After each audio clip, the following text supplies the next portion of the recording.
So we already know how to draw the eye, but the question is, do you know how to color it so that it really looks appealing? If you need some help on detailing your eye to make it look more appealing, then chances are you probably clicked on the right video, because I will be revealing the mistakes I used to do and what I'm doing now.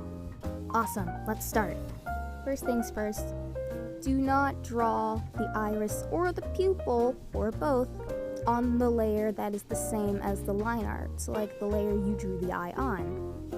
Because when we do this, we are instantly adding a definitive line, and what that does is it takes away any sort of three-dimensional texture to the eye, and it makes things look less vivid. And despite anime art being two-dimensional, it also carries a good moderation and balance of three-dimensional shapes. Another thing I want to point out when coloring and detailing the eye is don't freaking use the fill tool. I mean, you can use the fill tool for some things, yes, in order to make things easier, but at this point the fill tool is a bitch. This part sounds kind of overwhelming, I know, but another mistake I am making here is I'm adding more than one piece of detail on just one layer. For like every individual detail, you'll need another layer. And I know that sounds kind of overwhelming, but trust the process. It will come out much better. And you'll see what I mean at the end. But overall, this is just, yeah. As you can see in this little blooper, the definitive line will also mess up the glint. But even then, in the end, the final product won't look as well detailed. And you'll wonder. Right. First thing is an improvement is getting the base color on a different layer. Usually, it's better underneath the line art.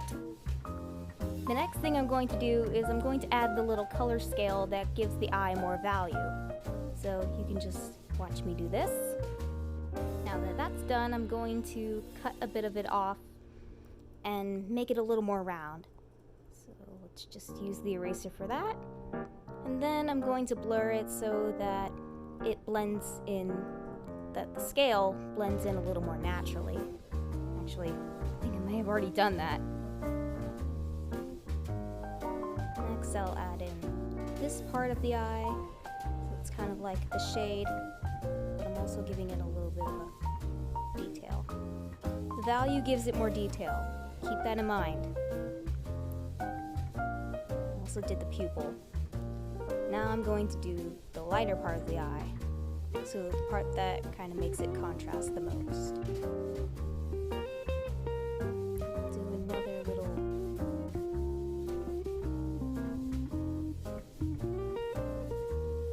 Now I'm going to kind of add more crispiness to it.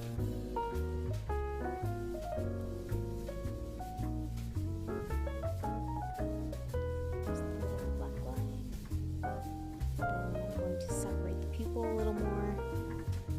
It's gonna make it look a little more tender and crispy, like a piece of chicken. You guys like chicken? I don't know, say I like chicken if you're enjoying this tutorial so far. That's all I really have for now. I'm also gonna add the highlight. Well, I'm adding the highlights right now. And make the pupil a little more defined. Lastly but not least, the glint! Now look at that. Isn't that a difference? However, if you don't see a difference between these two pictures, then I suggest you get off this video and get off of YouTube and call your optometrist to schedule an appointment. You might need it. That's all for now. If you enjoyed this tutorial, then be sure to hit the thumbs up. Sharing this video by any means with anyone would be very appreciated. And don't forget to hit that subscribe button for more art content. Bye-bye!